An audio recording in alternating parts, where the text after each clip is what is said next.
Welcome back to our Nats Extra pregame show. Walker Buehler will go for the Dodgers in Game 5. Got the start against the Nats back in Game 1, and he dealt. Bo allowed just one hit to this Nats club over 6 scoreless innings. Yes, I mean, this is a guy with a plus fastball, with a wipeout breaking ball, and this is a guy that you want to make sure you're on time with the fastball. I felt like in that first game, he was on the attack, and we may have not been aggressive enough, especially early in the count. But Walker Buehler obviously is one of the best pitchers in the National League, and the Dodgers have the guy that they want on the mound tonight as well. When you talk about Buehler in his 3 starts against the Nationals this season, it's been a bit of a mixed bag. He's 1-1 with a no decision thrown in there as well. The Nationals got to him for 7 runs, 4 of which were earned back on July 28th, but bookended there by 2 really strong starts. 7 innings back on May 11th, 6 innings in Game 1, allowing again just that 1 hit. Here's Walker Buehler the other day on facing the Nationals yet again in 2019. This will be the 4th time I face him this year. Obviously being in the National League, play him twice, and then threw against him twice, and then about 5 days ago. So, I think I pitched against the Rockies 5 or 6 times last year. There's always going to be familiarity. There's only 30 teams in this game, so it is what it is. I don't really know if there's any difference. If I look back at my outing, I think there's about 10 or 12 pitches I wish I would have made better, and I think there's probably 10 or 12 things that they wish they would have made better. So I think it's more about who makes a better adjustment than we've seen him 5 days ago. Considering the caliber of pitching on both sides of this matchup, is there any surprise that this one is going to a Game 5?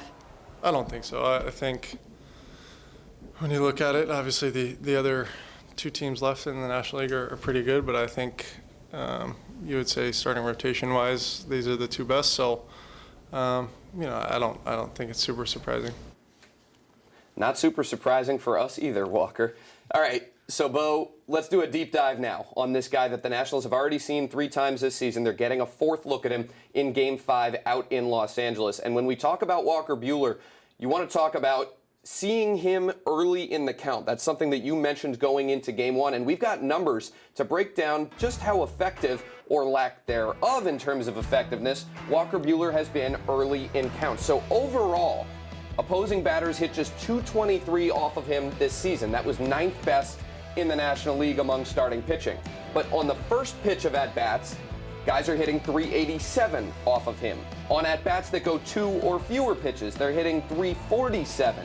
On 3 or fewer pitches, 270. So what you're obviously seeing there is guys that pounce on Walker Buehler early in counts are having a lot of success against him. Bo, what does Walker Buehler feature early in counts? What should the Nationals be looking for in those spots? Again, when you talk about ambush, this guy is a classic guy that you want to ambush. And when I mean ambush, you want to ambush him early and be ready, because on the first pitch, 72% of the time, you're going to get a fastball.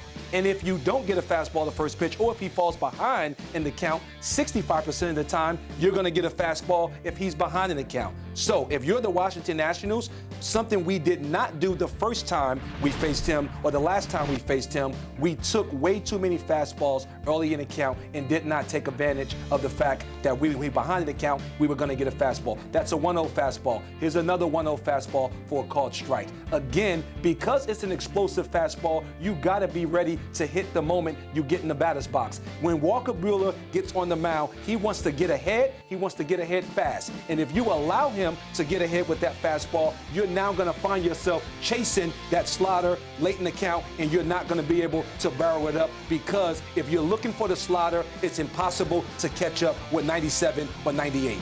So Walker Buehler is going to go fastball heavy early in at-bats. And here is when the Nationals have had success in counts. Yes, again, he's behind in the count, and we're going to get fastballs, and you see the damage that is being done. These guys are on time for the fastball, and they are doing damage. These are extra base hits. These are doubles. These are balls that are being hit in the gap. And again, because they are ready for the fastball, they're able to barrel the fastball. Walker Buehler has great stuff.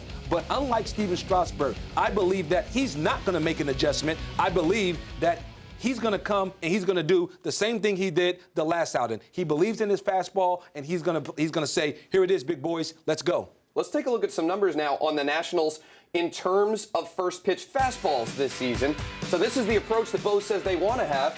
This is an approach that has worked well for most of the hitters in the Nationals' order. Juan Soto hitting .520 on first pitch fastballs this year, all the way down to Trey Turner on this graphic. He's the lowest guy on this graphic, and he's hitting .346 off of first pitch fastballs this season. So an approach that Bo says works well against Buehler might play right into the Nationals' hitters' hands.